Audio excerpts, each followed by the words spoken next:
பிரபஞ்சத்தின் பேராற்றலுக்கு மிக்க நன்றி. பணத்தை பற்றி என் மனசுக்குள்ள என்னையே அறியாமல் இருந்த ஒரு 3 பிளாக்கேஜஸ், அது பிளாக்கேஜஸ்ன்னு தெரிஞ்சுக்கிறதுக்கே எனக்கு சில வருடங்கள் ஆச்சு.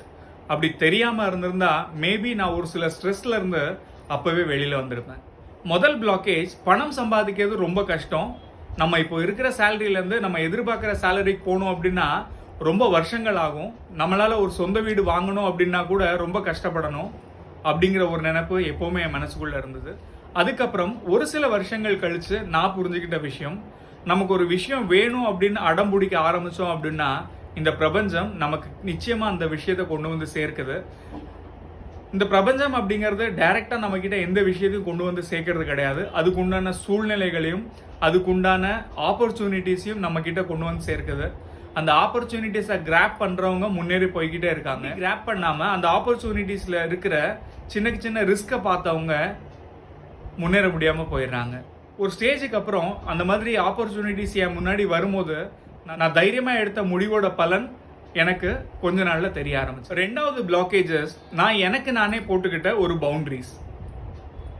நான் சில வருடங்களுக்கு முன்னாடி குறிப்பிட்ட ஒரு தொகையை சம்பாரிச்சிட்டு இருந்தேன். அப்போ என் மனசுக்குள்ளே எப்போவுமே தோன்றது, இன்னும் கொஞ்சம் எனக்கு சம்பளம் கொடுச்சுன்னா நான் லைஃப்பில் செட்டில் ஆயிடுவேன், அதுக்கப்புறம் நான் ரொம்ப சந்தோஷமாக இருப்பேன் அப்படிங்கிறது என் மனசுக்குள்ளே எப்போவுமே ஓடிட்டு இருந்தது. பட் ஒரு ஸ்டேஜுக்கு அப்புறம் தான் தெரிஞ்சது, நம்ம எந்த அளவுக்கு சந்தோஷமாக இருக்கிறோமோ, நம்ம எந்த அளவுக்கு இருக்கிறத வச்சு சந்தோஷமாக இருக்க ஆரம்பிக்கிறோமோ அந்த அளவுக்கு நம்ம பிரபஞ்சம் நமக்கு அதுக்கு மேலே கொடுத்துட்டே இருக்கும். 3வது, நல்லா சம்பாதிக்கிறவங்கள பார்த்தாலும் சரி, கார் பங்களா சொந்த வீடுன்னு வாழ்கிறவங்கள பார்த்தாலே எனக்கு அவங்க ரொம்ப லக்கியானவங்க அப்படின்னு தோண ஆரம்பிச்சது. பட் அவங்க லக்கியானவங்க நான் டைரெக்டாக சொன்னால் கூட இன்டைரக்டாக நான் லக்கி இல்லை, நான் அதுக்கு தகுதியான ஆள் இல்லை அப்படிங்கிறத நானே இந்த பிரபஞ்சத்துக்கிட்ட வெளிப்படுத்துகிற மாதிரி ஆயிடுச்சு.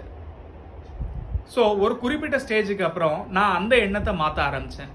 என்கிட்ட இருக்கிற எல்லா விஷயமே நான் லக்கி தான், அதனால தான் எனக்கு இந்த பிரபஞ்சம் எனக்கு கொடுத்துருக்கு. இதுக்கு மேலே நான் என்னோட தகுதியை வளர்த்துக்குவேன், என்னோட லக் கூடும், நிச்சயமாக இந்த பிரபஞ்சம் நான் ஆசைப்பட்ட எல்லாத்தையுமே கொடுக்கும் அப்படின்னு நான் ஒரு நாளும் எனக்குள்ளே சொல்ல ஆரம்பித்தேன். அண்ட் அதுக்குண்டான பலன்களை நான் இப்போ அனுபவிச்சுட்டு இருக்கேன். என்ன மாதிரியே உங்களுக்கும் இந்த 3 பிளாக்கேஜஸில் ஏதாவது ஒன்று இருந்தால் கூட அதை இப்போவே மாற்றிடுங்க.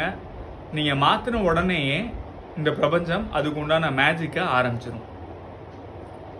பிரபஞ்சத்தின் பேராற்றலுக்கு மிக்க நன்றி.